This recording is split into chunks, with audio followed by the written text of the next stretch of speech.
Teaching your dog to use a scratch board is a great way to get their nails done, particularly if they are sensitive about foot and leg touching.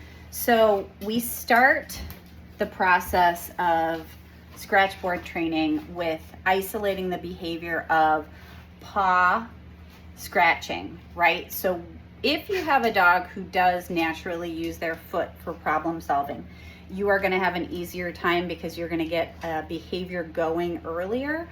If your dog sort of does, expect to go slow. Do not put pressure on your dog. You will get so much farther, so much faster if you start doing this for like, a half a minute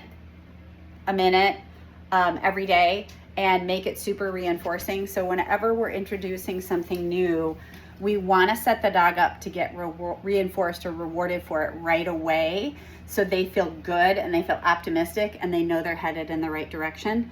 If things get convoluted, so if you need to stop and do a big rethink, end your training session, do your thinking kind of separate from your dog. You can be with your dog, but if you drop out of a training session, it will just be kind of weird to them.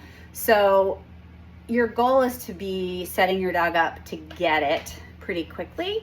And if you do need to drop back and go, workshop it a little bit, end your training session so you're not doing that with your dog standing there going, I thought we were doing something, but I guess we're not doing something. Are we doing something? Right? So be clear with your dog. The surface you're gonna hide your food under to get that scratching behavior started, a paper towel or a piece of paper. Newspaper is nice because paper towels and newspaper shred really quickly. And so if your dog puts their paw on it and sort of rips through the paper, that can be another motivator for your dog to do it again if they like to do that. So if tearing the paper seems exciting to them, cool, add that in. If you want to use a tea towel or a regular towel, you can use that. Basically, we want something pretty thin over a piece of food. The dog is going to want the food, and we want to wait till they use their paw. And like the first instance of using their paw, we're going to say yes, and we're going to pick up our towel and let them have the treat underneath, and we're going to set them up for another one. This is a time when you might be tossing food over to the side, just to sort of quietly ask for your dog to move away from you so you can set up a new scratch exercise. I'm doing this in a small space, and so we'll see what I need to do to get him to move away from me. Okay, and I'm gonna start with something really yummy. So I'm gonna place this on the floor. I'm gonna put two, why not? I put my towel over it. Yes, so he put his foot on it. I'm gonna pick up the towel and let him get that. I'm also gonna ask him to move away, so I'm gonna drop a treat that way. I've got this set up. I'm gonna let him see it before I put my stuff on there.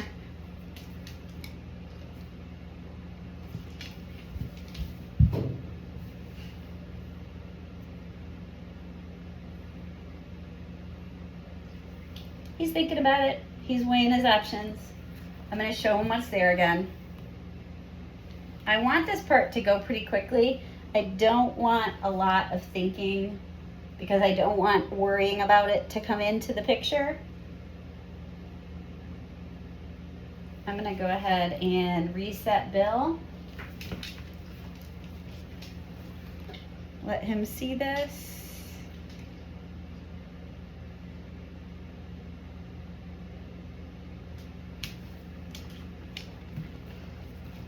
Yes, good boy. So he's done two really nice ones. I'm gonna set him up to do a third one. So he is doing the full thing. He is actually putting his paw on the towel.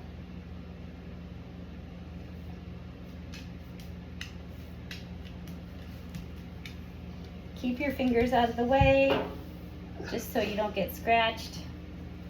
I feel like when Bill lays down a foot away, that tells me he's decided it's not gonna happen. So I'm gonna do a little bit more of a setty uppy thing. And it's very possible he's done. Yes, good boy. Good job. That was so nice. So he did 3 really clear paw on the towel or paw on the towel and scratch. Paw on the towel is good enough. You're then going to work towards paw with a pull or paw tear. Tearing is just an indication that your dog is paws really on the towel. Bill did 3 really good ones. I'm going to end there. My goal is going to be to do 3 or a couple more tomorrow exactly the same way. Full disclosure, I taught Bill this probably 6 months ago, and it turned out he just really didn't love using the scratch board. I'm interested in seeing if he's willing to re-examine his relationship to the scratch board. So his hesitation with me just now was born out of, he is concerned about coercion. He is a very sensitive animal. And this is exactly why teaching something like scratch board behavior can be really nice, is because we allow the dog to get comfortable with the thing and develop a relationship with the thing. So we can actually say like, okay, you now took the time, you learned about the thing, you feel better about the thing, you can now do the thing. And so this helps us better gauge how our dog is feeling. In Bill's case, I know that he didn't really love it. Maybe it was the sensation, I'm not really sure. But I do know he's sensitive to coercion. So this isn't just about the scratch board. This is about how I'm approaching the training setup.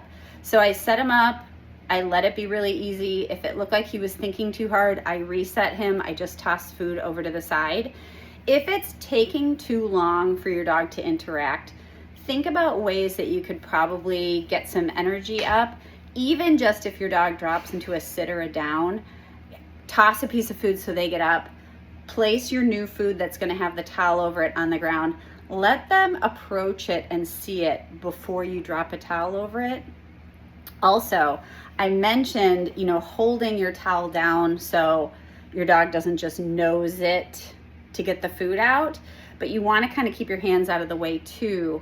And something I noticed that last time with Bill is I might actually just do one hand in a really light hold, because maybe me getting out of the picture, like I'm not hovering in the training, maybe that'll help him feel like, oh, I can approach that and do that because she's not like, she doesn't have any plans, right?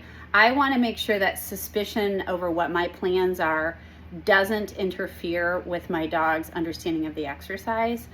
This is for dogs, mostly people who scratch board train, traditional nail training kind of isn't happening because the dog is uncomfortable.